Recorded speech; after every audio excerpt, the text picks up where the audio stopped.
In the harsh Montana winter, a pregnant woman named Mara Ellison collapses in the snow, fleeing a violent past and carrying an unborn child. Her stagecoach has overturned, leaving her alone and dying in the blizzard. She's running from a man who once owned her, determined to give her baby a different life. James Callahan, a widowed rancher living in solitude, finds Mara nearly frozen at his property's edge. This gentle soul has been haunted by his own losses, his home silent for years. He brings her inside, nursing her back to health by his warm kitchen fire. What starts as simple rescue grows into something profound. Mara brings life back to James's quiet world, while he offers her the safety she's never known. Through long winter evenings, they share stories and slowly build trust based on choice, not desperation. When spring arrives, Mara faces an impossible decision: disappear again to protect her child, or accept James's tender proposal of marriage, built on genuine affection. But what happens when her violent past finally catches up to their peaceful ranch? Before we jump back in, tell us where you're tuning in from. And if this story touches you, make sure you're subscribed, because tomorrow I've saved something extra special for you.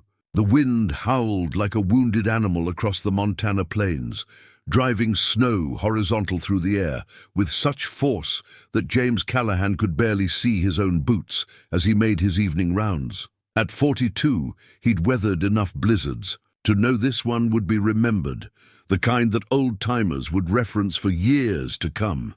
He pulled his wool coat tighter and pressed forward toward the barn, his lantern casting dancing shadows that disappeared as quickly as they formed. It was then he saw her, a dark shape crumpled against the fence post where his property met the endless expanse of wilderness. At first, he thought it might be a fallen calf, but as he drew closer, his heart lurched.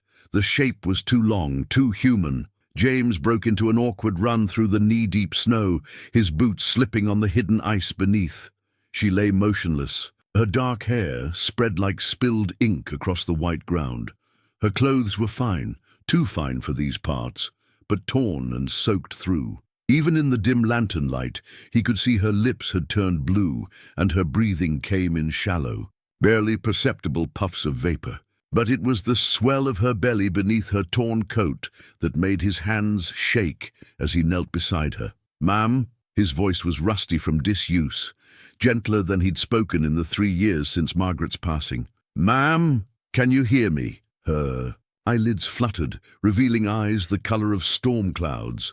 For a moment, terror flashed across her features, and she tried to pull away from his touch. "Easy now," James murmured, the same tone he used with spooked horses. "You're safe. I'm going to get you inside." Without hesitation, he gathered her into his arms, surprised by how light she felt despite her condition. She couldn't be more than 25, he guessed, with delicate features that spoke of a genteel upbringing. What was a woman like this doing alone in a Montana blizzard? The trek back to his cabin felt endless.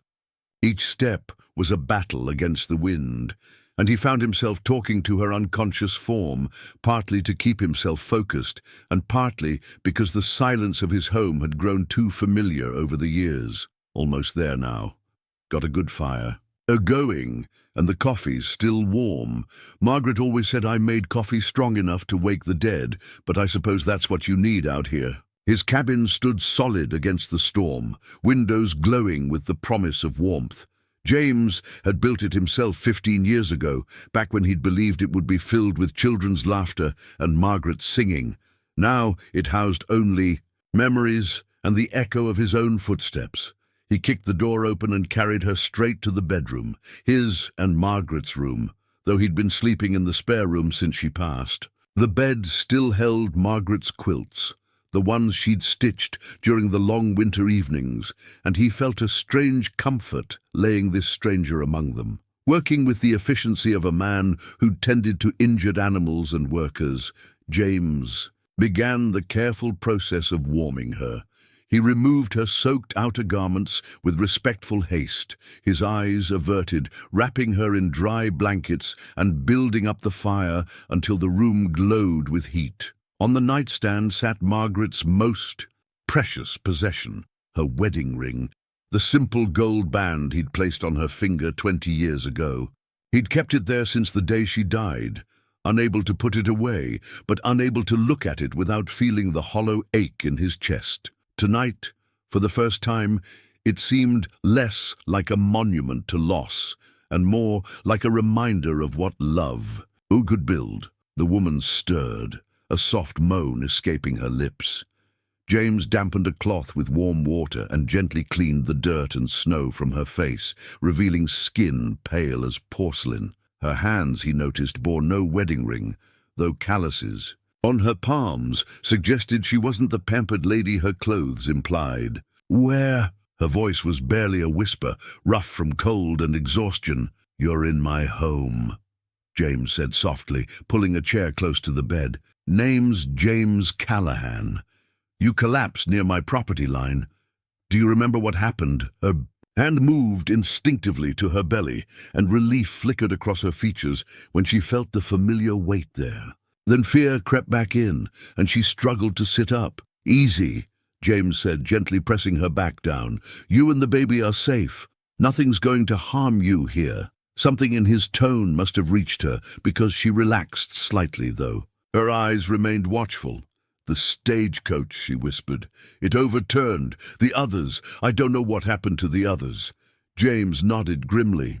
He'd heard no word of any overturned coach, but in weather like this, it might be days before anyone found the wreckage. "What's your name?" he asked gently. She hesitated, and in that pause, he sensed a story far more complicated than a simple travel mishap. "Mara," she finally said. "Mara Ellison." Dawn broke grey and silent over the Callahan ranch, the blizzard having finally exhausted itself during the night. James had dozed fitfully in the chair beside the bed, startling awake whenever Mara stirred, or when the wind rattled the windows.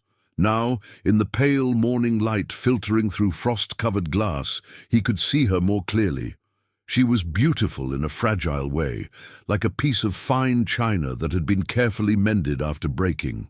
Her dark hair spread across Margaret's pillow, and her face, though still pale, had lost the waxy pallor of near death. The rise and fall of her breathing was steady now, and he offered a quiet prayer of gratitude. James rose stiffly from the chair, his joints protesting the night's vigil. He needed coffee and food for both of them. As he turned toward the door, her voice stopped him. "You stayed." The words were soft, tinged with wonder. He turned back to find her watching him with those storm-colored eyes, alert now and taking in every detail of the room. Her gaze lingered on Margaret's belongings, the hairbrush on the dresser, the faded photograph of a younger James with his arm around a smiling woman. "Course I stayed," James said simply. "Couldn't leave you alone, not in your condition." Mara's hand moved to her belly again, a gesture he was beginning to recognize as instinctive protection. "How far along are you?" he asked gently. 7 months, maybe 8. Her voice carried a note of uncertainty that suggested she hadn't had proper medical care. "The baby. Is everything all right?" James moved closer, his manner gentle but confident. Years of helping birth foals and calves had taught him to read the signs. "Far as I can tell, yes. But you were near frozen when I found you. Another hour out there." He didn't finish the sentence, but the implication hung in the air between them.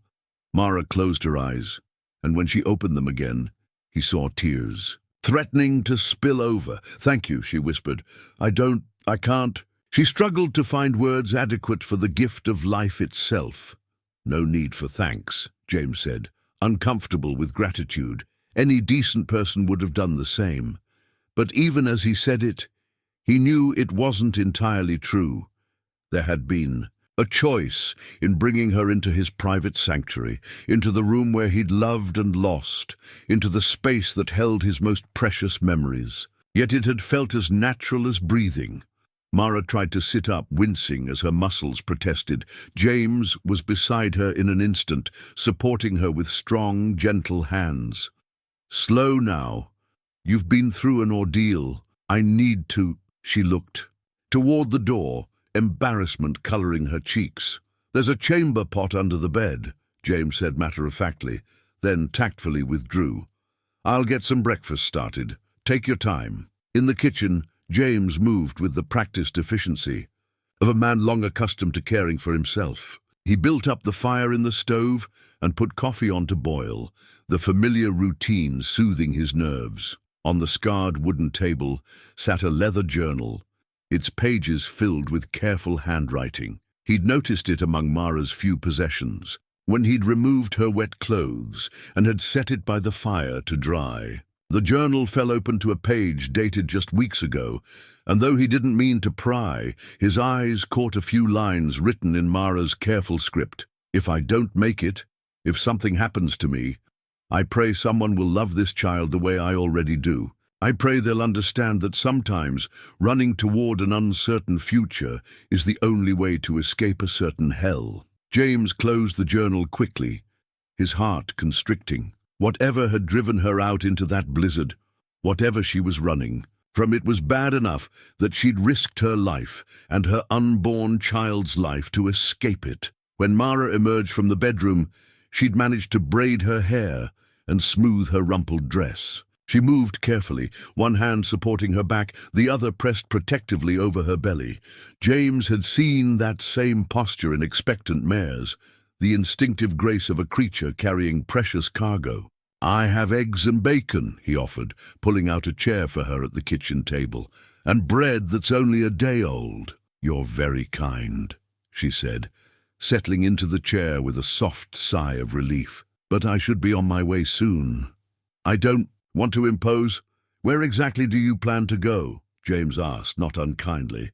"The nearest town is 30 miles, and there won't be a stage running for days after this storm." Mara's face crumpled slightly, and for the first time he saw the full weight of her desperation.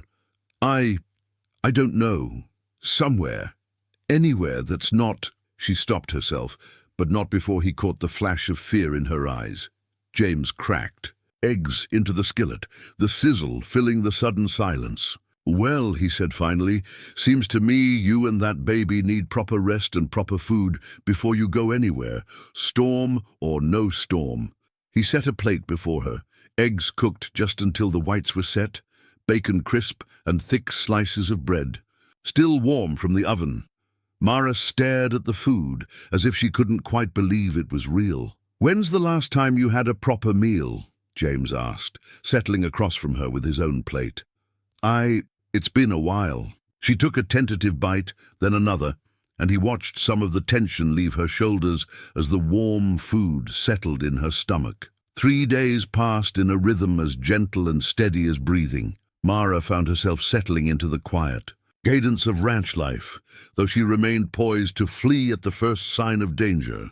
James, for his part, moved through his daily routines with a lightness he hadn't felt in years, as if the simple presence of another soul had awakened something in him that had been dormant too long. Each morning he would rise before dawn to tend the animals, returning to find Mara already awake, sitting by the kitchen window with her hands wrapped around a cup of coffee, watching the sun paint the snow-covered landscape in shades of rose and gold.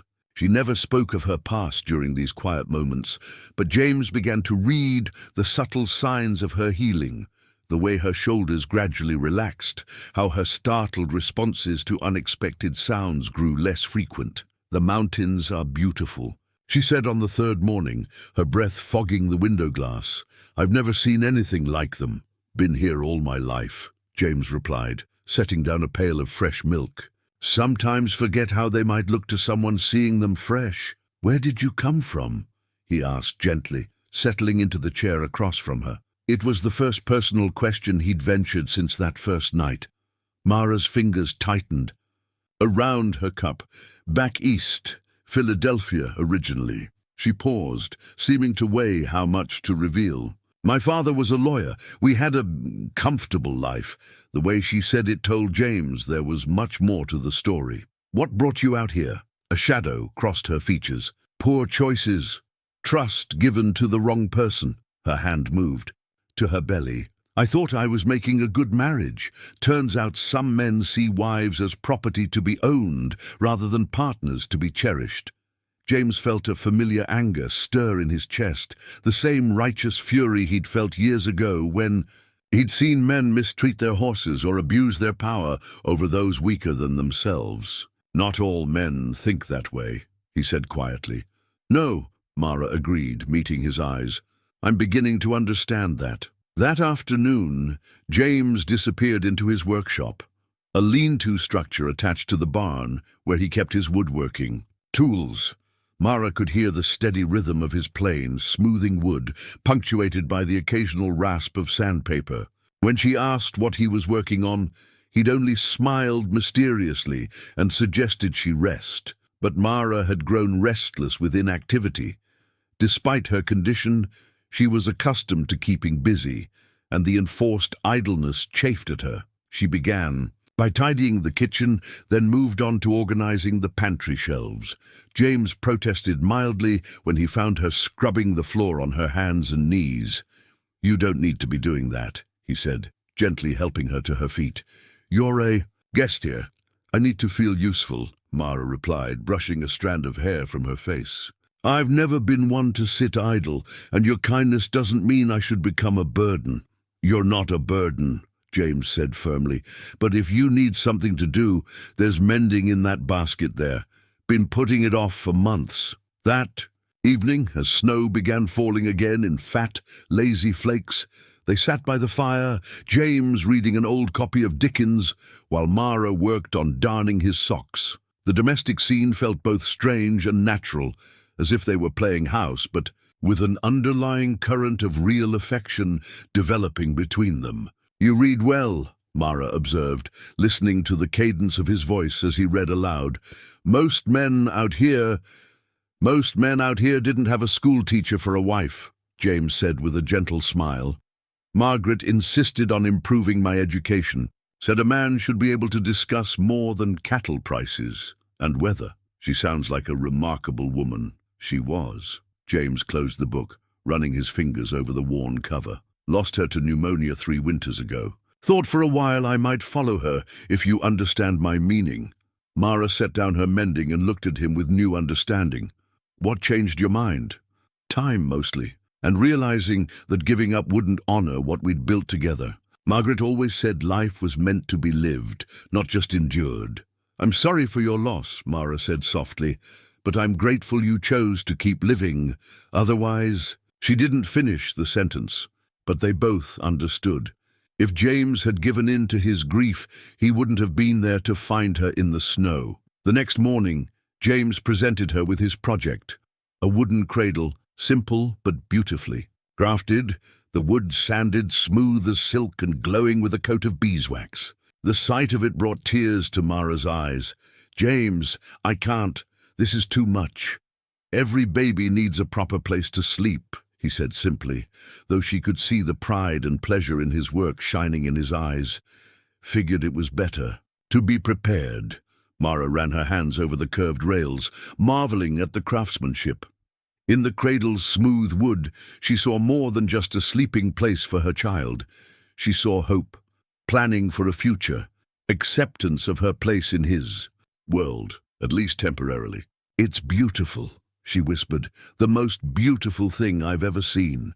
That night she wrote in her journal by lamplight, "Today, a man I barely know showed me more kindness than I received in 5 years of marriage. He's building a cradle for my child, not because he has to, not because he expects anything in return, but simply because it's the right thing to do. I'm beginning to believe that goodness might not be as rare as I'd thought.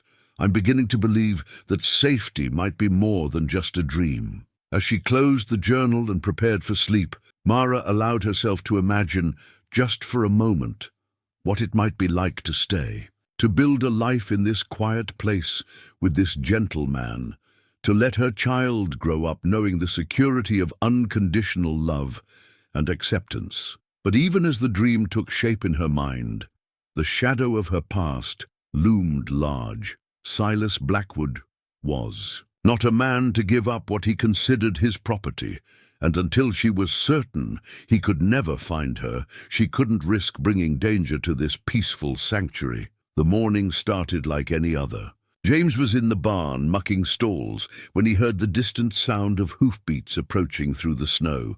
Mail delivery was sporadic during winter, but Tom Bradley, the postal rider, was known for his determination to complete his routes regardless of weather. "Morning, James," Tom called out, his breath visible in the crisp air as he reined in his horse near the porch. "Got some letters for you. One looks official-like." James wiped his hands on his work pants and walked over to collect the small bundle of correspondence. Most of it was the usual: seed catalogues, a letter from his sister in Denver, and what appeared to be a notice from the territorial government.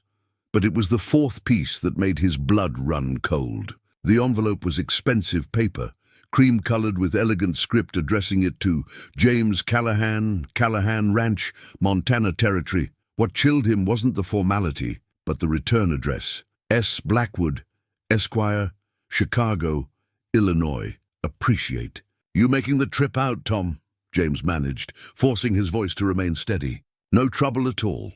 That storm kept me delayed in town for near a week. Figure folks been waiting long enough for their mail." Tom tipped his hat and spurred his horse back toward the main road. James stood in the yard, the letter feeling like it weighed 100 pounds in his hands. Through the kitchen window he could see Mara moving about, probably starting preparations for their midday meal. She'd been humming lately, soft, wordless melodies that filled the house with a warmth he'd forgotten existed, the sound of contentment. Inside, Mara looked up from the pot of stew she was stirring, her face brightening at his return. "Was that the mail? I thought I heard voices." "Yes," James said simply, setting the other letters on the table but keeping the cream-colored envelope in his hand. "Mara, we need to talk." Something in his tone made her straighten, the wooden spoon forgotten in her hand. "What is it?" James held up the letter. "This came addressed to me, but I suspect it concerns you. The return address says S. Blackwood." The color drained from Mara's face so completely that James stepped forward, afraid she might faint. She gripped the edge of the table, her knuckles white. "How did he—" Her voice was barely a whisper. "How did he find me here?" "I don't know," James said gently. "Should I open it?" Mara nodded, though her entire body was trembling. James carefully tore open the envelope and unfolded the letter within. The handwriting was precise, controlled, and the words were like ice. Water in his veins. "Mr. Callahan," he read aloud, "I am informed that you may be harboring my wife, who departed Chicago without permission several months ago. The woman in question is Mrs. Silas Blackwood, and she is carrying my child. She is not well, mentally speaking, and prone to flights of fancy and delusional episodes. I am prepared to offer a substantial reward for her safe return, as well as compensation for any expenses you may have incurred in her care. She may have given you a false name, but she can be identified by her condition and her tendency toward nervous afflictions. I will be traveling west to collect her personally, and expect full cooperation from law-abiding citizens. Any attempt to conceal her whereabouts will be met with the full force of the law. Respectfully, Silas Blackwood, Attorney at Law." The silence that followed was deafening. Mara had sunk into a chair, her face buried in her hands, her shoulders shaking with silent sobs. James felt rage building in his chest, not just at the threatening tone of the letter, but at the calculated cruelty of its contents. "Mara," he said softly, kneeling beside her chair, "look at me." She raised her head, tears streaming down her cheeks. "He's lying about the marriage," she whispered. "There was a ceremony, but it wasn't legal. He had papers drawn up that made me his property, not his wife. And the baby—" She placed both hands protectively over her belly. "The baby isn't his. It's why I had to run. When he found out I was carrying another man's child, he said he'd make sure neither of us survived." James felt something cold and hard settle in his chest. Who was the father? A good man. A gentle man who worked for my father. Silas had him killed when he discovered our relationship. Fresh tears spilled over. He said he'd do the same to the baby once it was born, that he wouldn't raise another man's bastard. But you got away. Barely. I had help, a woman who worked in the house. She told me about the westbound stage, gave me what money she could scrape together. Mara wiped her eyes with the back of her hand. I thought I'd gotten far enough away. I thought I was safe. James stood slowly, the letter still in his hand. You are safe. This letter changes nothing. You don't understand, Mara said desperately. He has money, influence. He can make things very difficult for you if you don't cooperate. Let him try, James said quietly, but there was steel in his voice. This is my land, and you're under my protection. No man has the right to terrorize a woman, regardless of what papers he waves around. Mara stared at him, hope and fear warring in her expression. He'll come here, and when he does, he'll find out that some things can't be bought or intimidated. James walked to the fireplace and tossed the letter into the flames, watching it curl and blacken.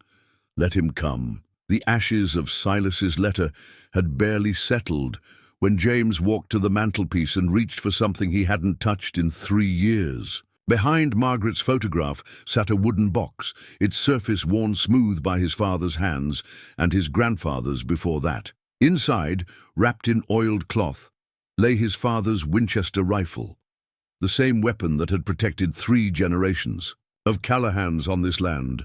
Mara watched him with growing alarm as he lifted the rifle and checked its action with practiced movements. James, what are you doing? Making sure we're prepared, he said simply, running his hands along the barrel to check for rust or damage. This belonged to my father, and his father before him. Never thought I'd need it for anything but hunting. But circumstances change. You can't fight him, Mara said, rising from her chair, despite the baby's weight. You don't understand what kind of man Silas is. He doesn't just threaten, he follows through, and he has resources, connections, people who will do whatever he pays them to do. James set the rifle aside and turned to face her fully. And you don't understand what kind of man I am. I've never run from trouble, and I'm not about to start now. This isn't your trouble, Mara said desperately. I should leave, tonight, before he gets here. I can disappear again, find somewhere else. Where? James interrupted, his voice gentle but firm. Where exactly would you go, 8 months pregnant, in the middle of winter? How far do you think you'd get before the cold or exhaustion or both caught up with you? Mara wrapped her arms around herself, the gesture protective and heartbreaking. I survived before. Barely. You were half dead when I found you, remember? And that was with a stagecoach and other travelers to start with. James stepped closer, his eyes never leaving hers. Besides, you're not just thinking about yourself anymore, are you? Her hands moved instinctively to her belly, and James saw the moment the full weight of her situation hit her. She wasn't just a woman on the run anymore. She was a mother protecting her unborn child. I won't let my problems become yours, she whispered. They already are, James said quietly. The moment I brought you into this house, the moment I decided you belonged here, your problems became mine. That's what decent people do. They stand together against those who would do harm. But why? Mara's voice broke. Why would you risk everything for someone you barely know? James was quiet for a long moment, considering his answer. When he spoke, his voice carried the weight of hard-won wisdom. You know, after Margaret died, I thought my life was over. Oh, I kept breathing, kept working, kept going through the motions, but I wasn't really living. Just existing day to day, waiting for, I don't know what I was waiting for. He moved to the window, looking out at the snow-covered landscape that had been his whole world for so long. Then you came along. Suddenly, this house had laughter. In it again, suddenly there was someone to cook for, someone to talk to in the evenings, someone who made me remember what it felt like to have purpose beyond just surviving. Mara felt tears threatening again, but these were different from the desperate sobs that had racked her after reading Silas's letter. These carried something, warmer, more complex. You gave me back my life, James continued, turning back to her. So when some man I've never met threatens to take you away, threatens to hurt you and your child, it's not charity that makes me want to fight. It's self-preservation, because losing you now would be like dying all over again. The silence that followed was heavy with unspoken feelings, with possibilities that neither of them had dared to voice before this moment. Mara studied James's face, seeing not just the gentle rancher who had saved her life, but the strong man, who was willing to risk everything to protect what mattered to him. "I need you to understand something," she said finally. "If we do this, if we stand and fight, there's no going back. Silas won't give up. Even if we win this time, he'll keep coming. Are you prepared for that kind of life?" James picked up the Winchester again, checking to make sure it was loaded. "I've been preparing for it my whole life, even if I didn't know. Yet my father taught me that a man protects what's his, and you—" He paused, the words hanging in the air between them. "You're mine to protect now, if you'll have me." It wasn't a declaration of love, exactly, but it was something deeper, a promise of commitment that transcended romance and touched something fundamental about human loyalty and protection. "Then we make our stand here," Mara said, her voice stronger than it had been since the letter arrived. "Together." James nodded, feeling something settle into place in his chest, like a key finding its lock. Together. The days that followed took on a different quality, charged with purpose and quiet determination. James moved through his preparations with the methodical precision of a man who understood that attention to detail could mean the difference between life and death. He checked every window latch, reinforced the door frames, and positioned extra ammunition in strategic locations throughout the house. Mara, despite her advancing pregnancy, insisted on helping however she could. She had surprised James with her practical knowledge, apparently growing up as a lawyer's daughter in Philadelphia, had included lessons in self-reliance that most ladies of her station never received. "My father believed women should know how to take care of themselves," she explained as she carefully cleaned and oiled his spare pistol. Her movements were confident, suggesting this wasn't her first time handling firearms. "He said you never knew when circumstances might require it." "Smart man," James observed, watching her work. "Most men think keeping women helpless keeps them safe."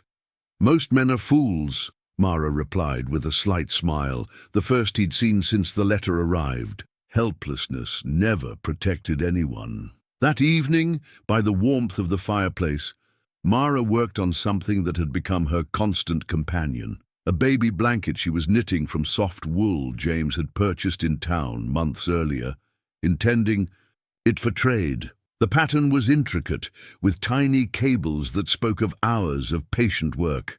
Her needles clicked in a steady rhythm that had become as familiar to James as his own heartbeat. "It's beautiful," he said, watching her fingers move with practiced ease, despite the lamplight being somewhat dim. "My mother taught me," Mara said softly. "She said every baby should have something made with love to welcome them into the world." She paused, her hands stilling. "I started this the day I realized I was carrying a child, back when I believed I might have a normal life." "You will have a normal life," James said firmly. "Maybe not the one you planned, but a good one, a safe one." Mara looked up from her knitting, studying his face in the firelight. "How can you be so certain?" "Because I've seen what you're made of. Any woman who can survive what you've survived, who can keep fighting for her child against those odds, isn't going to be stopped by one mean man with more money than sense." They worked in comfortable silence after that, Mara's needles clicking steadily while James cleaned his guns and checked his supplies. The domestic scene might have looked peaceful to an outside observer, but both of them were acutely aware they were preparing for war. The next morning brought an unexpected visitor. Doc Peterson rode up to the house just after dawn, his medical bag secured behind his saddle and his breath visible in the cold air. "Heard you might have someone here in need of medical attention," he said without preamble, dismounting with the stiffness of a man in his 60s who'd spent too many hours in the saddle. James exchanged a look with Mara, who had appeared in the doorway at the sound of voices. "News travels fast," James said carefully. "Fast enough. Tom Bradley mentioned seeing a woman here when he delivered the mail. Figured with winter lasting as long as it has, She might need checking over. Doc Peterson was a good man, discreet and skilled, but James still felt protective of Mara's privacy. "I'm fine," Mara said, stepping onto the porch despite the cold. "Really, there's no need." "Mom, with respect, that's for me to determine," Doc Peterson said kindly but firmly. "A woman in your condition, especially after what Tom described as a stagecoach accident, needs proper medical attention." James saw the conflict in Mara's face, her instinct to avoid attention warring with her concern for her unborn child. "It's all right," he said quietly. "Doc Peterson's been delivering babies in this territory for 30 years. If anyone can help, it's him." The examination took place in the bedroom, with James waiting anxiously in the kitchen. When Doc Peterson emerged an hour later, his expression was professionally neutral. "Well?" James asked. "Baby's healthy, positioned well, mother's in good condition considering what she's been through. I'd say you've got maybe 3 weeks, maybe a month, before the little one decides to make an appearance." Doc Peterson packed his instruments carefully. "She's been through some stress, but nothing that good food and rest won't help." "Thank you," James said, relief evident in his voice. Doc Peterson paused at the door, his hand on the latch. "James, I don't know what's going on here, and I'm not asking. But if there's trouble coming, you know you've got friends in town who'll stand with you." "I appreciate that, Doc. Sometimes a man needs to know he's not fighting alone," the old doctor said. "Remember that." After Doc Peterson left, James found Mara sitting by the window, her hands moving automatically over her knitting. The baby blanket was nearly finished. Now, its intricate pattern a testament to hours of careful work and loving attention. 3 weeks, she said softly. "Maybe 4, James reminded her. "Will it be enough time?" James looked out at the snow-covered landscape, calculating distances and travel times in his head.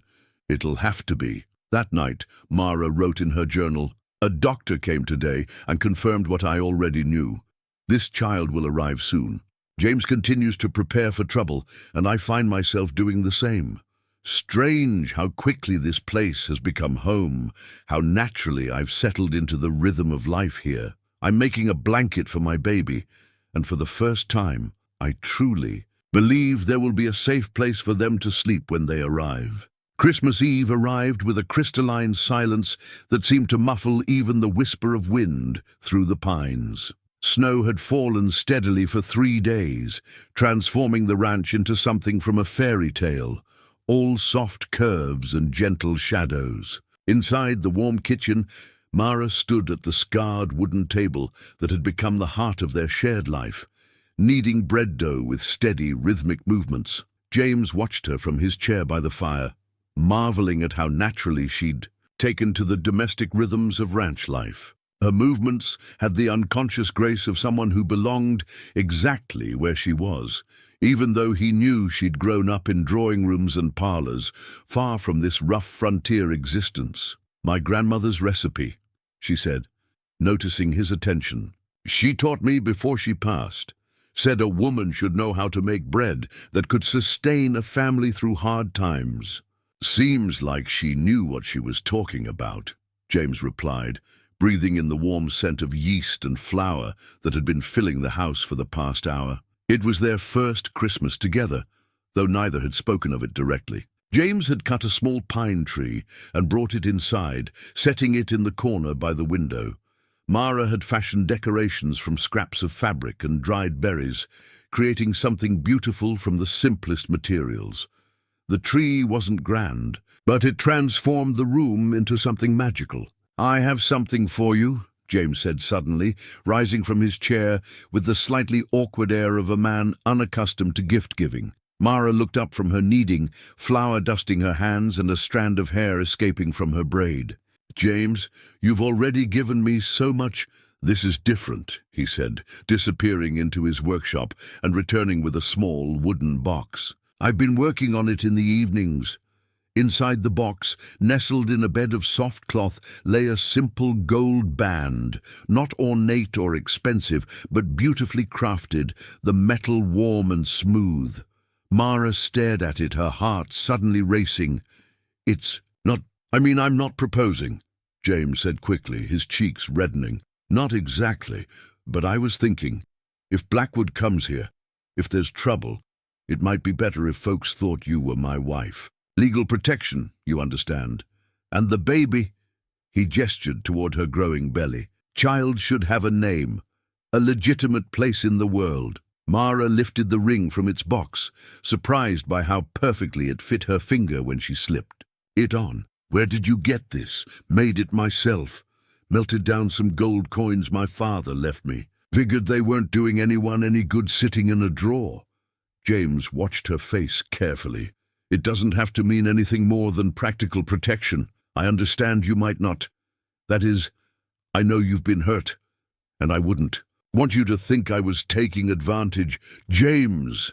Mara's voice was soft but firm, cutting through his nervous rambling. Look at me. He met her eyes, seeing something there that made his breath catch. In the warm lamplight, with flour in her hair and her hand resting on the curve of her belly, she was the most beautiful thing he'd ever seen. This ring, she said, holding up her hand to catch the light, it's the first gift anyone has ever given me that came with no conditions, no expectations of payment or obligation. Just kindness. She paused, her voice growing stronger. And this table, this kitchen, this life we've been building together, it's the first place I've ever felt truly safe. She moved closer to him, her eyes never leaving his face. So yes, I'll wear your ring. I'll be your wife, in name and in truth, if you'll have me. Not because it's practical, but because... She reached up to touch his cheek, her fingers gentle against his skin. Because I love you, James Callahan. I love your gentle hands and your quiet strength, and the way you make me feel like I deserve to be protected instead of owned. The words hung between them like a bridge spanning years of loneliness and hurt. James covered her hand with his own, leaning into her touch as if it were the first warmth he'd felt in years. I love you too, he said simply. Been afraid to say it, afraid you'd think it was too soon, or that I was just a lonely old rancher taking advantage of circumstances. But I've loved you since that first morning when you sat at my table and made this house feel like a home again. They came together naturally, his arms encircling her as carefully as if she were made of spun glass, her face tilted up to meet his.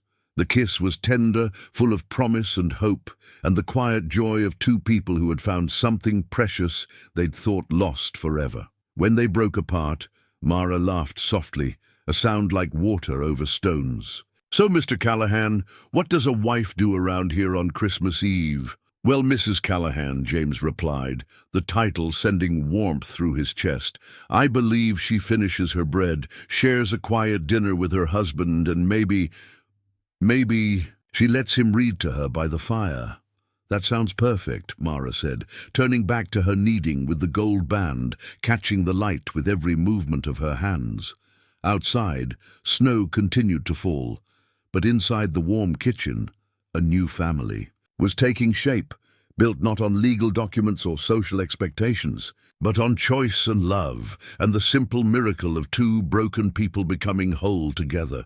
February melted into March, with the grudging reluctance of a Montana winter finally admitting defeat. The first signs were subtle, icicles dripping during the warmest part of the day, patches of bare ground appearing where the snow had been deepest. James noticed these changes with the practiced eye of someone who'd spent 42 winters watching the seasons turn. But this year, the approaching spring carried special significance. Mara was entering her final month, her movements careful and deliberate as she navigated around the kitchen that had become her domain. The baby had dropped lower, Doc Peterson informed them during his weekly visits, and her back ached constantly, despite James's gentle massages in the evenings. Yet, there was a glow about her that had nothing to do with her pregnancy and everything to do with the contentment that had settled over their household. Look, she said one morning, pointing through the kitchen window to where a tiny cluster of wildflowers had pushed through the last stubborn patch of snow near the porch. First flowers of spring. James looked up from his breakfast following, her gaze to the small splash of purple against the white. Without a word, he rose from the table, pulled on his coat, and stepped outside. Mara watched through the window as he carefully gathered the delicate blooms, his large hands surprisingly gentle as he avoided damaging the fragile stems. When he returned, he presented them to her with a small smile, figured they'd look better on the table than freezing outside. It was such a simple gesture, yet it spoke volumes about the man he was, someone who noticed small beauties and wanted to share them with the person he loved. Mara accepted the flowers with the same reverence. She might have shown for a bouquet of roses from the finest Philadelphia florist. "They're perfect," she said, arranging them in a small mason jar filled with water. Spring's first gift. The flowers seemed to open some floodgate of renewal around the ranch. Within days, more green shoots appeared and the sound of running water could be heard as snow began melting in earnest from the higher elevations. James spent his days checking fence lines damaged by winter storms and preparing for the spring planting, but he was never far from the house and never far from Mara. Their relationship had deepened in the weeks since Christmas into something that felt both settled and new. They moved around each other with the easy familiarity of a couple married for years, yet maintained the careful tenderness of lovers still discovering each other. James would catch himself watching her as she worked, marveling at how completely she'd integrated herself into his life. Mara, for her part, found herself planning not just for the baby's arrival, but for years of shared seasons in this place that had become home. One evening, as they sat by the fire after dinner, Mara broached the subject that had been weighing on both their minds. "Do you think he's given up, Silas?" James considered his words carefully. They'd had no word from the outside world since the threatening letter, no sign that anyone was asking questions or searching for Mara. Could be. Winter's been hard this year. Maybe he decided it wasn't worth pursuing. "You don't believe that. Any more than I do," Mara said quietly, her hand resting on her belly where the baby was actively kicking. "Men like Silas don't give up. They see persistence as a virtue, pursuit as a right." "Then we'll be ready for him," James replied with calm certainty. "We've prepared as much as we can. The rest is in God's hands." It was this quiet confidence that Mara had come to rely on, the way James approached problems with methodical preparation, followed by acceptance of what couldn't be controlled. It was so different from the frantic energy that had characterized her life before, the constant vigilance, the exhausting effort to anticipate and avoid conflict. "I used to think courage meant never being afraid," she said, watching the flames dance in the fireplace. "But being here with you, I've learned it means being afraid and doing what's right anyway." "Fear keeps you alive," James said. "Courage keeps you human." The next morning brought unexpected visitors. Sarah McKenna, the wife of a neighboring rancher, arrived with 2 other women from the small community that had grown up around the territorial settlement. They came bearing gifts for the expected baby, tiny clothes, blankets, and the kind of practical wisdom that only experienced mothers could provide. "Heard you were expecting," Sarah said, with the direct manner of frontier women who didn't have time for elaborate social niceties. "Figured you might appreciate some company, and maybe some advice." It was Mara's first real interaction with other women since arriving at the ranch, and she found herself both nervous and grateful. These women accepted her presence without question, treating her as James's wife and a member of their small community, rather than an outsider with a mysterious past. "First baby?" asked Martha Collins, an older woman whose own children were grown and scattered across the territory. "Yes," Mara replied, then hesitated before adding, "I lost my mother when I was young. I don't really know what to expect." "Birth is different for every woman," Martha said kindly, "but the love that comes after is the same. You'll know what to do when the time comes." They spent the afternoon sharing stories and practical advice, hemming tiny garments and discussing the realities of motherhood on the frontier. When they left, Mara felt something she hadn't experienced since childhood, the sense of belonging to a community of women who would support and protect each other. "They're good people," James said that evening, watching Mara organize the gifts they'd brought. "They treat me like I belong here," Mara said with wonder.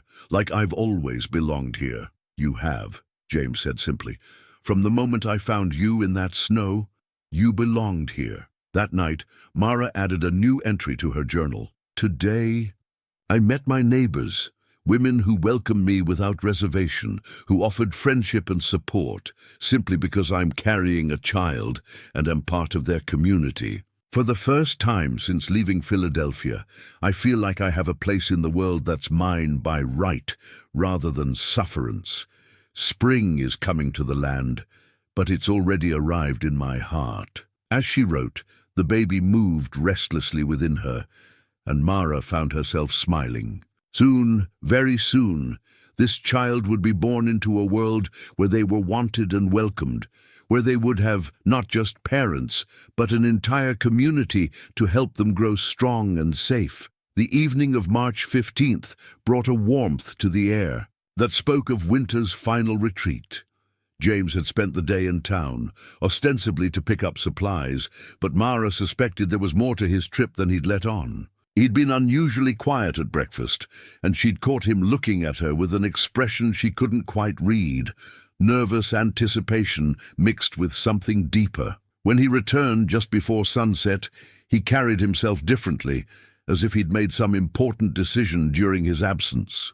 At dinner, he seemed distracted, barely touching the venison stew Mara had prepared with vegetables from their winter stores. "James, is everything all right?" she asked finally, setting down her spoon. "You've been somewhere else all evening." He looked up, meeting her eyes across the table. In the lamplight, she could see the lines around his eyes that spoke of years spent squinting into prairie sun and wind, but also the gentleness that had drawn her to him from the beginning. "I need to ask you something," he said, pushing back from the table and standing. "Something important." Mara felt her heart quicken, though she couldn't say why. "What is it?" Instead of answering immediately, James walked to the mantelpiece and retrieved something from behind Margaret's photograph, a small object wrapped in soft cloth. When he returned to the table, he unwrapped it carefully, revealing a simple gold band that caught the lamplight like captured fire. "This isn't the ring I gave you at Christmas," he said, his voice steady despite the emotion Mara could see in his eyes. "That was for protection, for practical reasons. This—" He held up the new ring, and she could see the care that had gone into its making. "This is different." The band was wider than the one she wore, engraved with a delicate pattern of intertwining vines that seemed to flow around its circumference. It was beautiful in its simplicity, speaking of permanence and growth and things that endured. "I know we've been living as husband and wife," James continued, "and I know you wear my name and my ring. But I realized I never did this properly, never asked you the way a woman deserves to be asked." He lowered himself to one knee beside her chair, taking her left hand in both of his. The simple gold band she'd worn since Christmas caught the light, a symbol of the practical arrangement that had somehow become so much more. "Mara Ellison Callahan," he said formally, "will you marry me? Not because it's convenient or protective or practical, but because I love you more than I thought it was possible to love another person. Because you've brought light back into a life I thought was over. Because I want to spend whatever years I have left watching you raise that baby and maybe giving them brothers and sisters to grow up with." Tears had begun flowing down Mara's cheeks before he finished speaking. In all her imagining of how this moment might come, she'd never pictured such simple, honest words spoken in the kitchen that had become the heart of their shared world. "I want to build a real life with you," James continued. "Not just survival or convenience, but something lasting. I want to grow old with you, Mara. I want to see our children learn to ride and read and find their own way in the world. I want to sit on that porch when we're grey-haired and remember all the seasons we weathered together." Mara couldn't speak for a moment, overwhelmed by the completeness of what he was offering. Not just marriage, but a future filled with all the ordinary miracles she'd stopped believing she deserved. Yes, she whispered finally, then stronger. Yes, James. Yes to all of it. He slipped the new ring onto her finger beside the first one, the two bands sitting together like symbols of their journey, from necessity to choice, from protection to love, from surviving to truly living. When James rose and kissed her, it felt different from all the kisses they'd shared before. This one carried the weight of promises made and accepted, of a future consciously chosen rather than simply stumbled into. "There's one more thing," James said against her lips. "I spoke to Reverend Morrison in town today. He's willing to come out here next week to perform a proper ceremony. Small and simple, just us and a few witnesses, but legal and binding in the eyes of God and the territory." Mara pulled back to look at him, searching his face. "You thought of everything." "I wanted to do it right," he said simply. "You deserve to be married properly, not just declared so by necessity." That night, as they sat by the fire, Mara worked on the final stitches of the baby's blanket, while James read aloud from Dickens. But both of them were acutely aware of the two rings on her finger, symbols of a love that had grown from the most unlikely circumstances into something beautiful and strong. "I never thought I'd be this happy," Mara said during a pause in the reading. "Neither did I," James replied, closing the book and pulling her closer to his side. "Makes a man almost afraid to trust it." "Then we'll trust it together," Mara said, leaning into his warmth. "Whatever comes, we'll face it as husband and wife." Outside, spring continued its steady advance across the Montana landscape, and inside their warm kitchen, two people who had found love in the midst of winter prepared to pledge their futures to each other and to the life growing within Mara's womb. The wedding dress arrived 3 days before the ceremony, delivered by Tom Bradley, along with the regular mail and a knowing smile. James had ordered it from the general store in town without telling Mara, working from careful measurements he'd taken of one of her everyday dresses while she napped. When Mara unwrapped the package, she gasped. The dress was simple, but elegant. Deep, blue wool with tiny pearl buttons and delicate embroidery around the neckline. It was practical enough for frontier life, but beautiful enough to make her feel like a bride rather than just a woman accepting necessity. "James, it's lovely," she breathed, holding the dress up against herself. "But you shouldn't have. Every woman deserves a proper wedding dress," he said, his cheeks slightly red with embarrassment. "Sarah McKenna helped me pick it out, said blue would bring out your eyes." The fact that he'd sought advice from the neighboring women, that he'd put thought and care into making this day special for her, brought tears to Mara's eyes. In her first engagement, everything had been chosen for her, decided by men who saw the wedding as a business transaction. This dress, chosen with love and consideration for her preferences, felt like freedom itself. Reverend Morrison arrived on the appointed day, a thin man with kind eyes who'd served the scattered communities of the territory for nearly 20 years. He brought with him Sarah McKenna and her husband Robert, along with Martha Collins and her husband Jim, creating a small congregation of witnesses who'd become their chosen family. The ceremony took place in the main room of the cabin, with spring, sunlight streaming through the windows and Mara's wildflowers decorating the mantelpiece. She wore the blue dress with her hair styled in a simple arrangement that Martha had helped her achieve, crowned with a few early wildflowers that James had gathered that morning. When Reverend Morrison asked James to speak his vows, he turned to face Mara fully, taking her hands in his. The words he spoke were his own, not read from a book, and they carried the weight of lived experience and hard-won wisdom. "Mara, I promise to love you not just in good times, but in the difficult ones that are sure to come. I promise to protect you and our children with my life, to provide for you with my labor, and to honor you with my faithfulness. I promise to listen when you speak, and to value your thoughts and feelings as much as my own. And I promise to build with you a life worth living, no matter what challenges we face." Mara's vows, spoken through tears of joy, were equally heartfelt. "James, I promise to love you with the same courage you've shown me is possible, I promise to stand beside you as your partner, not behind you as your burden. I promise to make our house a home filled with warmth and laughter, and to raise our children to know they are cherished. And I promise to choose you every day for all the days of my life." When Reverend Morrison pronounced them husband and wife, the kiss they shared felt different from all that had come before, sanctified, official, and witnessed by their community. They were no longer simply two people who'd found each other in a storm, but a legally recognized family, with all the protections and responsibilities that entailed. The celebration afterward was simple but joyful. Sarah had brought a cake made, with precious white flour and real sugar, and Robert had contributed a bottle of whiskey he'd been saving for a special occasion. They ate and talked and laughed as the afternoon light grew golden, creating memories that would sustain them through whatever trials lay ahead.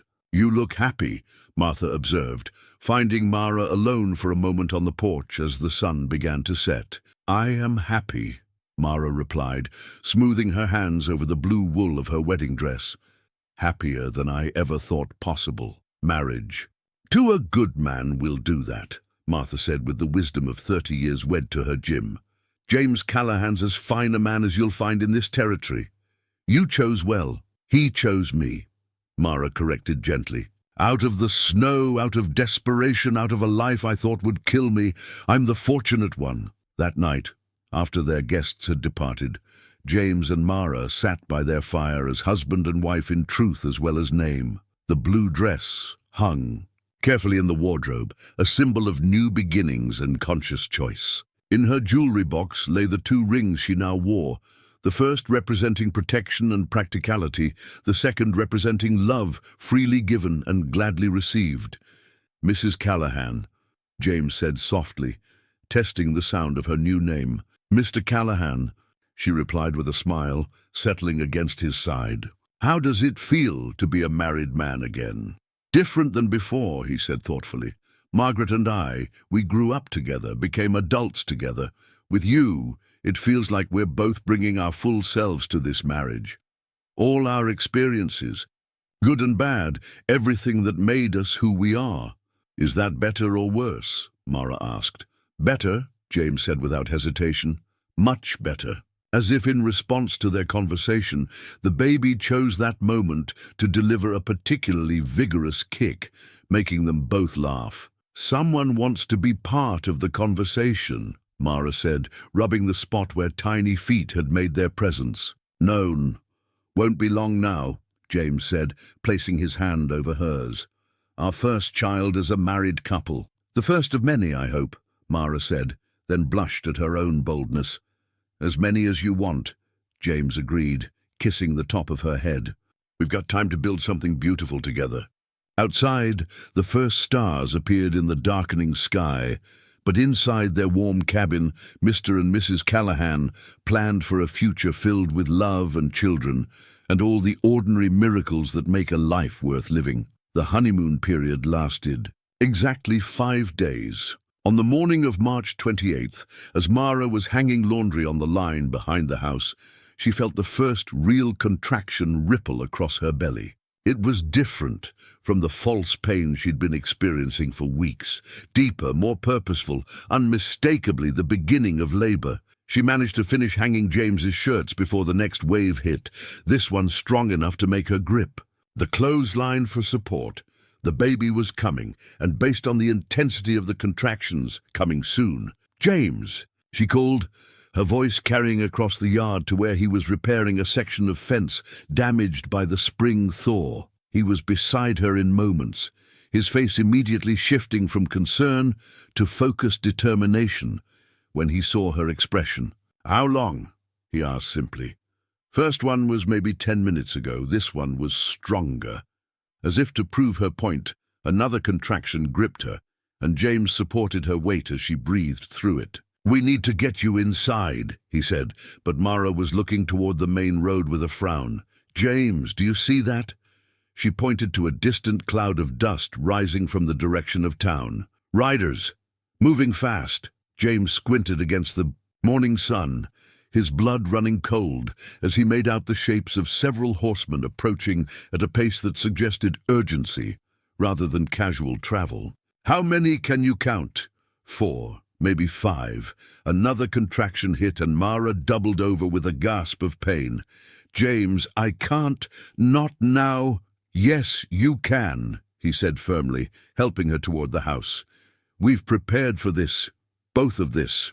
He got her settled in the bedroom, then moved quickly to position his rifle near the window where he could watch the approaching riders. The telegram had arrived that morning with Tom Bradley's regular delivery, though neither James nor Mara had had time to read it yet. Now James tore it open with growing dread. S. Blackwood and Associates departed Denver 3 days ago, believed headed your direction. Exercise extreme caution. Sheriff Morrison. "It's him," James said grimly, showing Mara the telegram. "Blackwood's coming, and he's brought help." Mara was gripping the bedpost as another contraction peaked, her face pale but determined. How long do we have?" James calculated quickly. If they'd left Denver 3 days ago and were pushing hard, they could arrive any time. The dust cloud was getting closer, and he could now make out individual riders, 5 men on horseback, moving with the kind of purpose that meant trouble. Maybe an hour, he said, maybe less. Working with the efficiency born of desperate necessity, James began implementing the preparations they'd made over the long winter months. He loaded every weapon in the house and positioned ammunition where it could be easily reached. He barricaded the back door and ensured the front was secure, except for the small firing ports he'd cut in the shutters months earlier. In the bedroom, Mara was trying to time her contractions while preparing for siege. The irony wasn't lost on either of them. Their child was choosing to enter the world at the exact moment when that world was about to become dangerous. "The baby's not waiting," Mara said through gritted teeth as another wave of pain crashed over her. "These contractions are coming faster." James looked out the window again. The riders had stopped about a mile away, just visible through the trees. They appeared to be setting up some kind of camp, which suggested they planned to wait rather than attack immediately.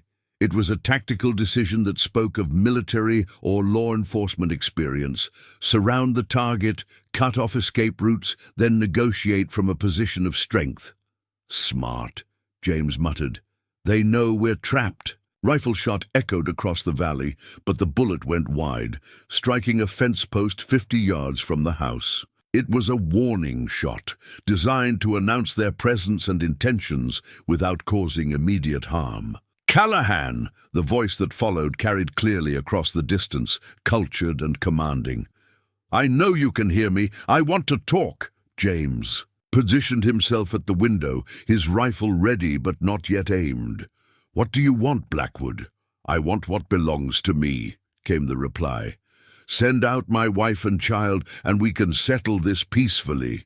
"She's not your wife," James shouted back. "She's mine, legally married and protected by territorial law." A harsh laugh carried across the valley. "You think some frontier preacher's words matter against legal documents drawn up in Chicago? That woman is my property, and the child she carries is mine by right of ownership." The casual way he spoke of owning another human being made James's blood boil, but he kept his voice level. "This is Montana territory, not Illinois. Your Chicago papers don't mean anything here. We'll see about that.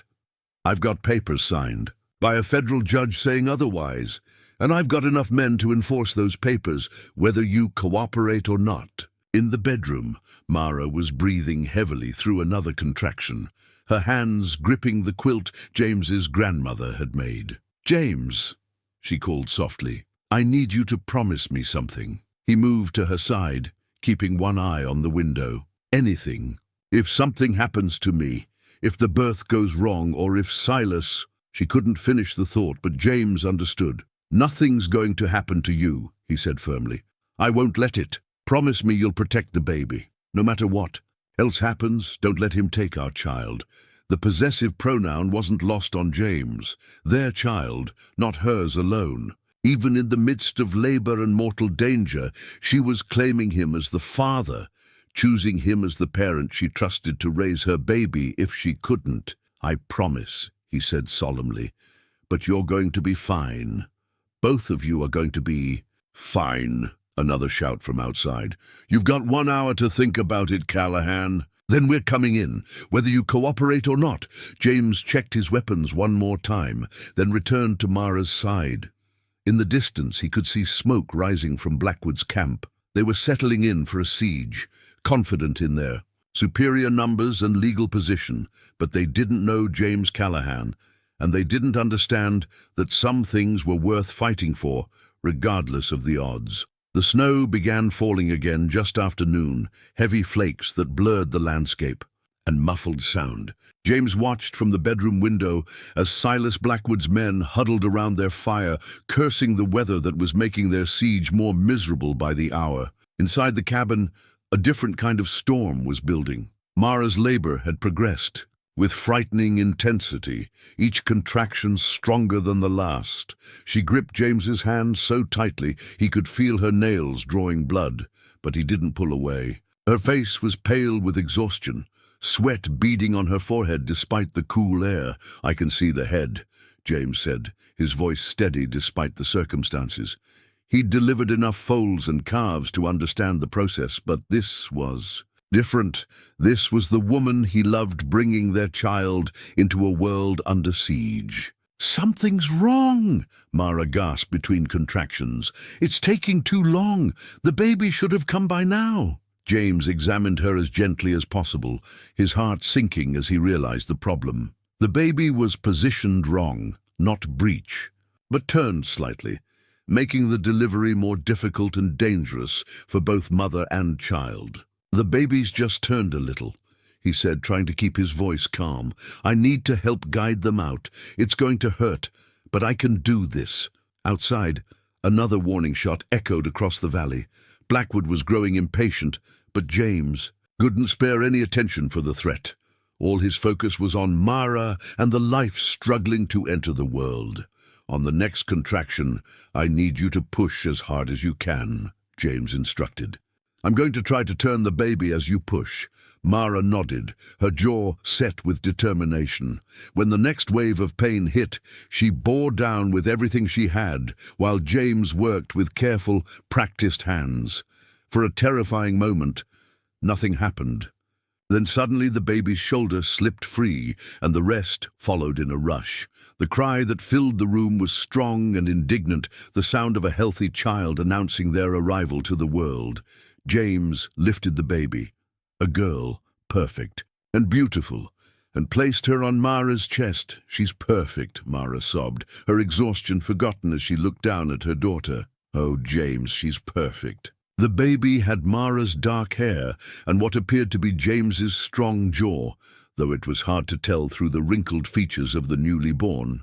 What was unmistakable was the strength of her cry and the way she immediately began rooting for food.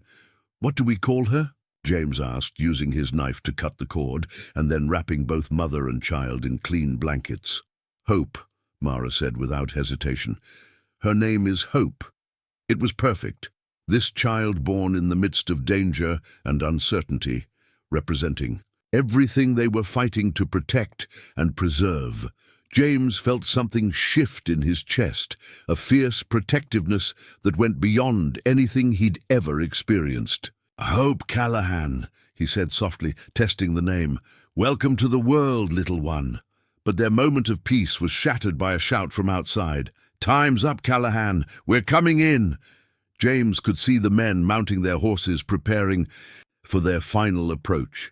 The snow was falling harder now, which would provide some cover, but also make defense more difficult. "Mara, I need you to take Hope and get into the root cellar," he said, helping her sit up despite her weakness. "There's a hidden door behind the pantry shelves, you remember?" "I'm not leaving you to face them alone," Mara protested, even as she cradled Hope protectively. "You're not leaving me. You're protecting our daughter." James kissed her forehead, then Hope's tiny head. "This is what fathers do. We protect our families. And this is what mothers do. They keep our children safe." With great effort, Mara stood and made her way to the kitchen, Hope wrapped securely in her arms. James helped her move the pantry shelves that concealed the entrance to the underground storage area he'd dug years earlier for storing root vegetables through the winter. "Whatever happens, don't come out until you're sure it's safe," James instructed. "If something happens to me, wait until morning and then try to make it to the McKenna place." "Nothing's going to happen to you," Mara said fiercely. "You're going to win this fight and come back to us." As she disappeared into the hidden cellar with their newborn daughter, James replaced the shelves and scattered flour across the floor to hide any evidence of the concealed entrance. Then he returned to his post at the front window, rifle in hand. The riders were approaching now, 5 dark shapes moving through the swirling snow. At their head rode a tall man in an expensive coat, Silas Blackwood, come to reclaim what he considered his property. But he was about to learn that some things couldn't be owned, and some men wouldn't be intimidated, no matter the odds. Silas Blackwood dismounted, with the casual confidence of a man accustomed to getting his way. Even through the swirling snow, James could see the expensive cut of his clothes, the polished boots, the way he carried himself like someone who'd never been told no and expected that streak to continue. He was younger than James had expected.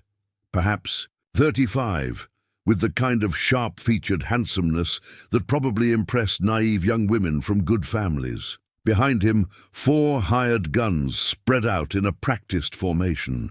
These weren't local toughs or desperate men looking for quick money. They moved with military precision, and James could see the quality of their weapons and gear. Blackwood had come prepared for serious resistance. "Callahan!" Silas called out, his voice carrying clearly despite the weather. "I know you can see me. Let's discuss this like civilized men." James positioned himself at the front window, rifle aimed but not yet visible to the men outside. "Nothing to discuss, Blackwood. You're trespassing on my land. I suggest you move." "Along." Silas laughed, the sound sharp and unpleasant. "Your land, your woman. You really don't understand the situation, do you?" He reached into his coat and withdrew a leather portfolio, holding it up so James could see. "I have legal documents here that say otherwise. Federal papers that supersede any territorial nonsense you might wave around. I don't care what your papers say," James replied. "Mara is my wife, legally married before God and witnesses. Your Chicago papers don't mean anything here." "Mara?" Silas's voice took on a mocking tone. "Is that what she's calling herself now? Her real name is Mary Blackwood, and she is my legal wife under Illinois law. Any ceremony you might have performed is invalid and meaningless." James felt cold anger building in his chest. The casual way Silas spoke about Mara, as if she were property to be reclaimed rather than a human being with rights and feelings, confirmed everything she'd told him about her former life. "Even if that were true," James said, "which it's not. She's free to choose where she wants to live and who she wants to be with. This is America, not some feudal kingdom where you can own people." Silas's expression darkened. "She's carrying my child, you ignorant frontier fool. That gives me rights that no territorial judge can take away." "The child isn't yours," James said flatly. "And even if it were, that wouldn't give you the right to terrorize its mother." "Not mine." Silas's voice rose with genuine surprise, then shifted to cruel amusement. "Oh, this is rich. She didn't tell you the truth, did she? About why she really had to run?" James felt a flicker of uncertainty but pushed it aside. Whatever game Silas was playing, whatever lies he was telling, James knew Mara. He knew her heart, her character, her genuine love for him and their life together. "I know everything I need to know," James said firmly. "Do you? Do you know she was my wife for 5 years? Do you know she lived in my house, spent my money, shared my bed? Do you know she stole from me when she left? Jewelry, cash, documents that belonged to me." Silas's voice was gaining momentum now, fueled by righteous indignation. "She's a thief and a runaway wife, and you're harboring stolen property." "She's not property," James repeated, his voice hard as granite. "And I don't care what she took from you." A woman fleeing for her life has the right to whatever she needs to survive. Silas gestured to his men, who began moving to surround the cabin. This conversation is over. You have 1 minute to send her out, or we're coming in after her. Come. Ahead, James said quietly. See what happens. Through the window, he watched Silas's face change as the man realized that threats and legal documents weren't going to be enough.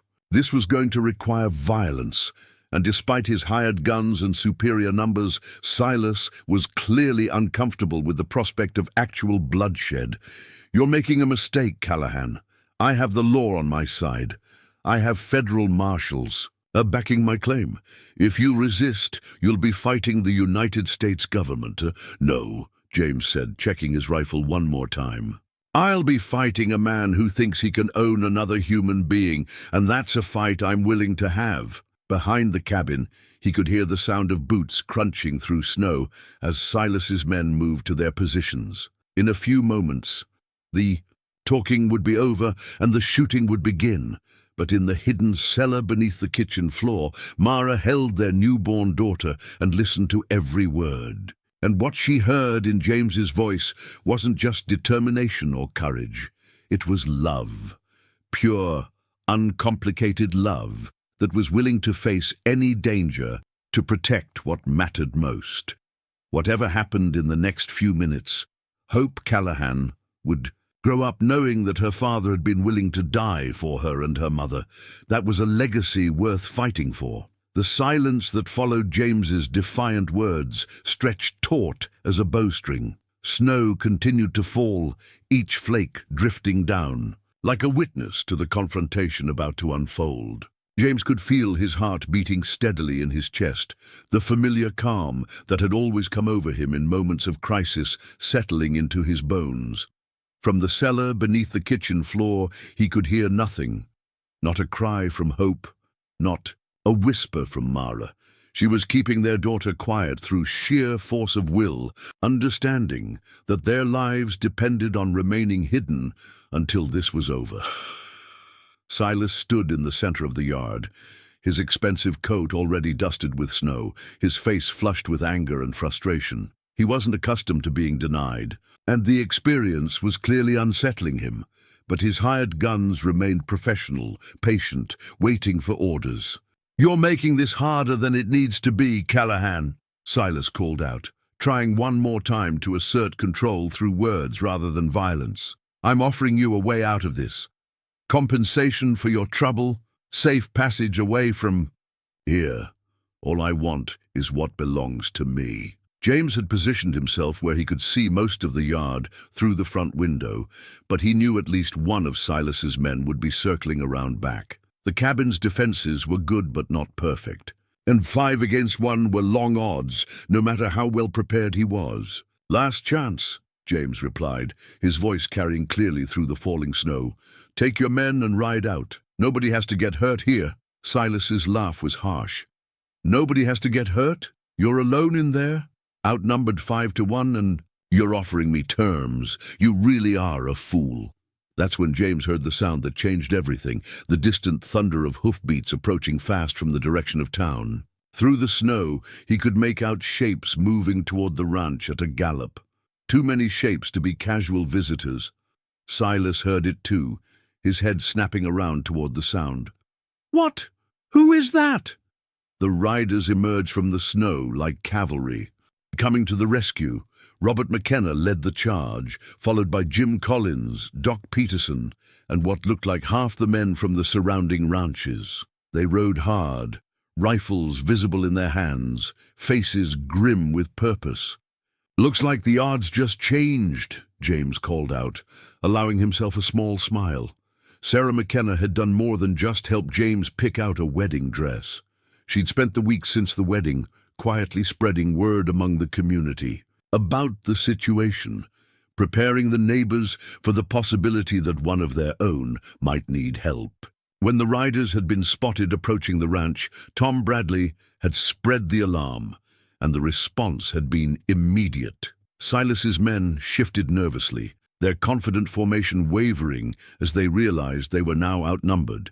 What had Seemed like a simple retrieval operation was suddenly looking like a potential massacre. "Hold your positions!" Silas barked, but James could hear the uncertainty in his voice. Robert McKenna rode straight up to Silas, his rifle held casually but ready. Behind him, the other ranchers spread out in a loose semicircle, effectively surrounding Blackwood's men. "You boys seem to be lost," Robert said conversationally. "This is private property, and we don't take kindly to armed men threatening our neighbors." "This is none of your concern," Silas replied, trying to maintain his authority. "I have legal papers." "Don't care about your papers," Jim Collins interrupted. "Care about the fact that you're pointing guns at a good man's home. That's something we take personal around here." Doc Peterson spurred his horse closer, his medical bag visible, behind his saddle alongside his rifle. "Heard tell there might be a new baby in that house. Seems like a poor time to be making noise and threatening folks." The standoff stretched out, snow falling heavier now, dusting the shoulders of 20 men with weapons drawn. James could feel the tension like electricity in the air, knowing that one wrong move, one nervous trigger finger, could turn this into a bloodbath. "This isn't over, Callahan," Silas called out, his voice carrying a note of desperate anger. "I have the law on my side. I'll be back with federal marshals, and then you'll find the same reception waiting for you," Robert McKenna said. Firmly, "We protect our own out here. That's not going to change because you wave some papers around." For a long moment, Silas stared at the cabin where James waited, his face twisted with frustration and rage. Then, seeming to realize that this wasn't a fight he could win today, he jerked his head toward his men. "Mount up," he ordered tersely. "We're leaving." But as his men began to comply, Silas pulled something from his coat, a small silver-framed photograph. He held it up so James could see it through the window. "Take a good look, Callahan," he shouted. "That's my wife on our wedding day. 5 years ago, legally married in Cook County, Illinois. I have witnesses, I have documents, and I have the law. This isn't over, not by a long shot." He threw the photograph into the snow and mounted his horse, spurring it hard as he led his men away from the ranch. But James could see in his posture, in the set of his shoulders, that this was a tactical retreat, not a surrender. As the sound of hoofbeats faded into the distance, James finally allowed himself to breathe. But even as relief flooded through him, he knew Silas was right about one thing. This wasn't over. The photograph lay face down in the trampled snow where Silas had thrown it, slowly being covered by the continuing fall of white flakes. James didn't retrieve it immediately. There would be time for that later, time to examine whatever evidence Silas thought would prove his claim. Right now, what mattered was making sure Mara and Hope were safe and preparing for what was surely coming next. Robert McKenna dismounted and approached the cabin, his rifle still in hand, but pointed safely toward the ground. "James, you and yours, all right in there?" "We're fine, Robert. More than fine, actually." James opened the front door, stepping onto the porch. "Mara gave birth this morning. We have a daughter." The announcement brought grins to the faces of the assembled men, and Doc Peterson immediately stepped forward. "Best let me take a look at mother and baby. Make sure everything's as it should be." James led them into the kitchen, then carefully moved the pantry shelves to reveal the hidden cellar entrance. "Mara, it's safe now. Doc Peterson's here." Mara emerged slowly, Hope cradled in her arms, blinking in the sudden light after hours in the dark cellar. She looked exhausted but determined, her hair disheveled, but her eyes bright with fierce maternal protectiveness. "Oh my," Sarah McKenna breathed, having arrived with the second wave of neighbors. "She's beautiful, just beautiful." Doc Peterson conducted his examination with gentle efficiency, pronouncing both mother and baby in excellent health despite the unusual circumstances of the birth. "Strong heartbeat, good color, latching well," he reported. "You did fine work here, James. Fine work indeed." As the immediate medical concerns were addressed, the men gathered around the kitchen table to discuss strategy. Robert McKenna, who'd served as a sergeant during the Indian Wars, took natural leadership of the planning. "Blackwood's not going to give up," he said grimly. Man like that, with his pride wounded and his authority challenged, he'll be back. Question is when and with how many? He mentioned federal marshals, James said. Could he really get official backing for this? Doc Peterson, who'd spent years navigating territorial politics, shook his head. Doubtful. Federal marshals have better things to do than chase down runaway wives, even if his papers are legitimate. But he could hire men and claim they're acting under federal authority. Out here, who's to know the difference until it's too late? Jim Collins had been examining the photograph that James had finally retrieved from the snow. The image was water-damaged but still visible, a formal wedding portrait showing a younger Mara in an elaborate white dress standing beside Silas in front of what appeared to be a large church. This proves they were married, Jim said quietly. Least it proves some kind of ceremony took place. Mara took the photograph with shaking hands, staring down at the image of herself from 5 years earlier. I was 17, she said softly. My father owed Silas money, gambling debts. This was how he chose to pay them. Arranged marriage? Sarah asked with sympathy. Purchased marriage, Mara corrected bitterly. I was told I was saving my family from financial ruin, that it was my duty as a daughter. I didn't understand what I was agreeing to until it was too late. Robert studied the photograph more carefully. This church, I recognize it. St. Mary's in Chicago, big Catholic church. If this was a real ceremony, it wasn't, Mara said, firmly. Oh, the words were spoken and papers were signed, but the priest was paid to overlook certain legalities. I was underage, coerced, and there were no proper bans posted. Silas wanted the appearance of legitimacy without the inconvenience of actual law. James felt relief flood through him. So our marriage is legitimate? More legitimate than his ever was, Doc Peterson confirmed. You're both adults. You both consented freely, and you were married by a duly ordained minister with proper witnesses. Territorially speaking, you're as married gets. But Robert remained concerned about the practical realities. Legal. Or not. If Blackwood comes back with enough guns, it won't matter what papers anyone has. We need to be ready for a real fight. They spent the next hour planning defenses. The ranch's position was good. Clear fields of fire in most directions, good water supply, and multiple escape routes if retreat became necessary. But it wasn't a fortress, and determined attackers with superior numbers could eventually overcome any defense. We need to think about getting you folks to safety, Robert suggested. My ranch has better defensive positions and— No, James interrupted firmly. This is our home. This is where we make our stand. James, Mara said softly, shifting hope to her other arm. Maybe we should consider what? Running for the rest of our lives, always looking over our shoulders, never knowing when he might catch up again? James shook his head. Our daughter deserves better than that. She deserves a home where she can grow up safe and free. Mara looked down at Hope, who was sleeping peacefully despite the tension filling the room. By the kitchen window sat the loaded shotgun James had positioned there weeks earlier, a reminder that sometimes peace required the willingness to fight for it.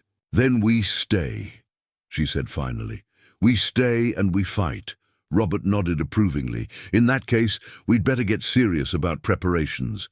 If Blackwood's coming back, he'll probably bring more men and better weapons.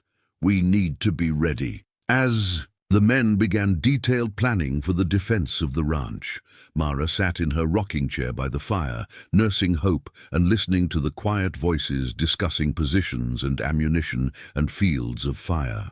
It wasn't the peaceful beginning to motherhood she'd imagined, but it was theirs, this life they'd chosen, this family they'd built, this home they were prepared to defend with their lives. They came at dawn 3 days later, riding hard through the morning mist like specters from a nightmare. This time, Silas had brought 12 men, professional gunfighters with cold eyes and worn weapons who moved with the easy confidence of those accustomed to violence. They spread out in a wide semicircle around the ranch, cutting off all escape routes with military precision. James watched from the reinforced front window as Silas dismounted in the center of the yard. The man looked different now. Harder, more dangerous, his expensive clothes replaced with practical riding gear and a gun belt that showed signs of regular use. Whatever restraint had held him back during their first encounter was gone. Callahan. Silas's voice carried clearly across the frosty morning air. "I told you I'd be back. This time there's no negotiating. Send out my wife and child, or we'll come in and take them." "She's not your wife," James called back, checking his rifle one final time. Around the house, he could see Robert McKenna and the other neighbors in their prepared positions. They'd spent 3 days turning the ranch into a fortress, and now it was time to see if their preparations would be enough. "I have federal warrants," Silas shouted, waving papers in the air. "Legal documents that supersede any territorial authority. You're harboring a fugitive, Callahan, and that makes you a criminal too." From the bedroom where she was hidden with Mara could hear every word. The baby was nursing quietly, seemingly oblivious to the danger surrounding them. Mara had insisted on staying in the house rather than hiding in the cellar again. If this was going to be their final stand, she wanted to be where she could help if needed. "Your papers don't mean anything here," James replied. "Mara is my wife, legally married under territorial law. That child is my daughter, born in my house on my land. If you want them, you'll have to go through me." Silas's face twisted with rage. "Fine. Have it your way." The first shot came from one of Silas's men, positioned behind the barn, a rifle bullet that splintered the window frame inches from James's head. He ducked and returned fire, his shot taking the gunman in the shoulder and spinning him around. The battle erupted in earnest then, gunfire crackling across the ranch yard like deadly fireworks. James had positioned himself to cover the front approach while Robert McKenna and Jim Collins defended the sides of the house. The plan was simple. Hold them off long enough for help to arrive, or until Silas realized the cost was too high. But Silas had learned from his first defeat. These weren't local toughs impressed by superior numbers. These were professional killers who advanced under covering fire, using the ranch buildings as shelter while they closed the distance to the house. A window exploded inward as a gunman reached the side porch, spraying glass across the kitchen floor. James spun and fired, catching the man-center mass before he could climb through the opening. But even as that threat ended, another began. Smoke was rising from the direction of the barn. "They're trying to burn us out," James muttered, realizing the tactical brilliance of the move. Fire would force them from their defensive positions, making them easy targets for the waiting gunmen. In the bedroom, Mara heard the gunfire intensifying and made a decision that would have terrified her weeks earlier, but now seemed natural. She settled hope in the cradle James had made, ensuring she was safely positioned away from any windows, then picked up the loaded pistol he'd left for her protection. The front door exploded inward under the impact of multiple rifle shots, the reinforced wood splintering but holding. James could see Silas himself advancing now, a pistol in each hand, his face twisted with rage and determination. "You can't have them!" James shouted, emerging from cover to face Silas directly. "They're mine to protect." "Nothing is yours," Silas screamed back, raising both pistols. "Everything you think you have, I can take away." The two men faced each other across the shattered kitchen, weapons drawn, the culmination of weeks of building tension finally reached. Behind Silas, his remaining men were advancing, but James only had eyes for the man who'd terrorized the woman he loved. They fired simultaneously, 2 shots echoing as one in the confined space. Silas's bullet went wide, thrown off by his rage and haste. James's shot was true, catching Silas in the chest and driving him backward against the kitchen table. But even as Silas fell, one of his men appeared in the doorway, rifle raised and aimed at James's back. It was Mara who ended that threat, stepping out of the bedroom with her pistol steady in both hands, firing once and watching the gunman crumple. In the sudden silence that followed, James could hear Silas's labored breathing. The man was dying, blood spreading across his expensive shirt, but his eyes were still fixed on James with undiminished hatred. You think you've won," Silas gasped. But there will always be others. Men with power, men who take what they want. Maybe, James said quietly, kneeling beside the dying man. But not today, and not from my family. Silas's eyes closed for the final time, just as Hope began crying from the bedroom, the sound of new life replacing the echo of death in the small house that had become a battleground. 6 months later, the Montana summer had transformed the ranch into something from a dream. Where snow had once blanketed the fields, wildflowers now painted the landscape in brilliant purples and golds. The garden Mara had planted in the spring was flourishing, heavy with vegetables that would see them through another winter. But this time, that prospect held no fear, only the quiet satisfaction of a life built on solid ground. Hope Callahan gurgled contentedly in her father's arms as James walked the perimeter of their property, checking fences with the methodical care of a man who understood that safety lay in attention to details. At 6 months old, she was a beautiful baby with Mara's dark eyes and James's steady temperament, already showing signs of the quiet strength that would serve her well in this frontier life. "There's my 2 favorite people," Mara called from the porch, where she was hanging out the tiny white christening gown that had arrived that morning, a gift from James's sister in Denver, who was planning to visit for the ceremony next week. The christening gown represented everything they'd fought to achieve: legitimacy, community acceptance, and the right to raise their daughter in peace. Reverend Morrison would perform the ceremony with half the territory's families in attendance. Hope would be welcomed into the community as the beloved daughter of James and Mara Callahan, with no questions asked about her parentage or her parents.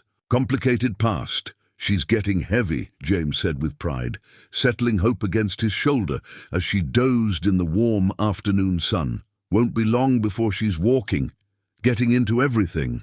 Good thing we'll have help keeping an eye on her," Mara replied, one hand resting unconsciously on her still flat belly.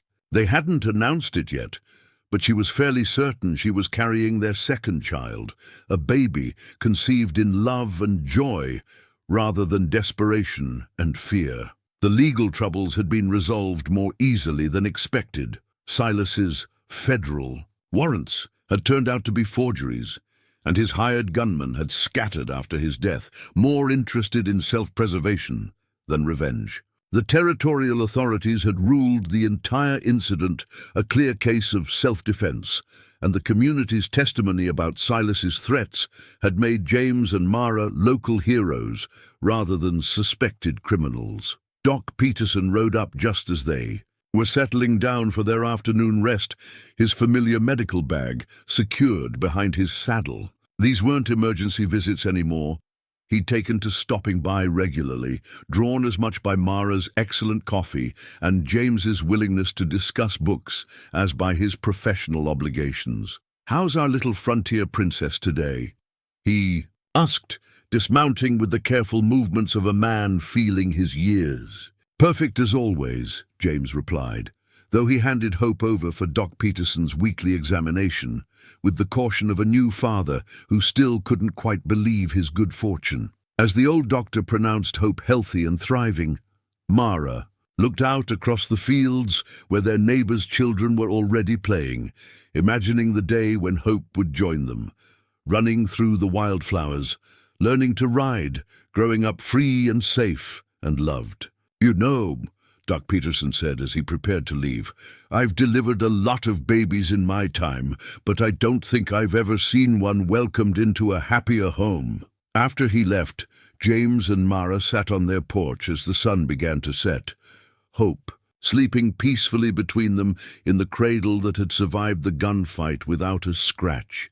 The christening gown fluttered gently in the evening breeze, white as hope itself against the endless Montana sky. "Do you ever think about what might have been?" Mara asked softly. "If that storm hadn't forced me off the stagecoach route, if you hadn't found me in the snow?" James considered the question seriously, as he considered all her questions. "I think about how close we came to missing each other," he said finally. "How easily this happiness might never have existed. It makes me grateful for every ordinary A day we get to share. In the distance, the first stars were beginning to appear, and inside their warm home, a family that had been forged in crisis was now free to grow in peace.